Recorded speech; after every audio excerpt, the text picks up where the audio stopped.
Amy, welcome to CRF's 11th annual conference here in Barcelona. Our theme this year is speed, productivity and agility, essentials for tomorrow's disruptive business environment. So let's talk about speed. How important is speed to organizations today?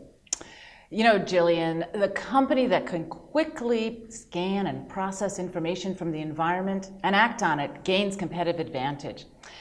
I believe this has always been true, but really what's different today is there is just more information to process, and access to this information has been democratized. So customers are acting faster and companies have to respond. Unfortunately, as humans, our processing speed hasn't really increased in the past 25 years. If anything, research seems to indicate that trying to manage overwhelming amounts of information by multitasking actually sub-optimizes decision-making. So on the one hand, companies are feeling the pressure to move faster, yet as individuals, we can't measurably improve our decision-making speed. The good news is that what makes humans unique, of course, is that we can harness the power of our collective intelligence and imagination. And this shared imagination is what makes the possibility of creating organizations. And 40 years ago, Jay Galbraith defined an organization as the most sophisticated information processing system ever created. This fundamental role of the organization, then, is to make good and fast decisions. Okay, so the role of the organization is to make good and fast decisions. That doesn't always happen well in practice.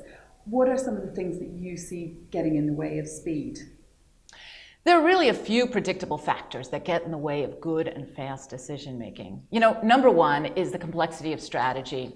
Multiple product and service lines, geographic markets, B2B, B2C, and direct-to-consumer channels all create conflicting objectives and tensions. You know, these can't be eliminated, they have to be worked through, and this takes time.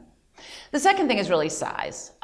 Even in a simple business, size reduces speed. There's just more surface area in the organization that has to be managed. And finally, really, a lot of organizations outgrow their organizational constructs. We work with many companies that are kind of like adolescents that have outgrown their clothes. There's no right organization. What worked in the past for a simpler, smaller company just isn't adequate, usually, for today. So as organizations grow, what can they do to make sure that the pace of decision making keeps up with their rate of growth? Gillian, it's a big question, but here are a few thoughts. First, leaders need to recognize when they need a new organizational construct and embrace the complexity and sophistication that their strategy demands. Organization design is a hot topic today because the environment requires it. Second, pay close attention to the work of your leaders as they're working together. I don't care how many management layers you have, but I do care about what they're doing. One of the most impactful ways to unlock speed is to be actually quite focused on the work of leaders. The top team needs to be clear on their unique work together and make the time to set the portfolio and priorities. The next layer can then focus their time together on aligning processes and really resolving conflicts. If the members of the two leadership layers only put their energy into their own units and they really don't see the value of working together, honestly, there's no way that cross-disciplinary or agile teams further down in the organization can really be empowered appropriately. Finally, sometimes you need to slow down to go fast. I do believe that chance favors those that are prepared.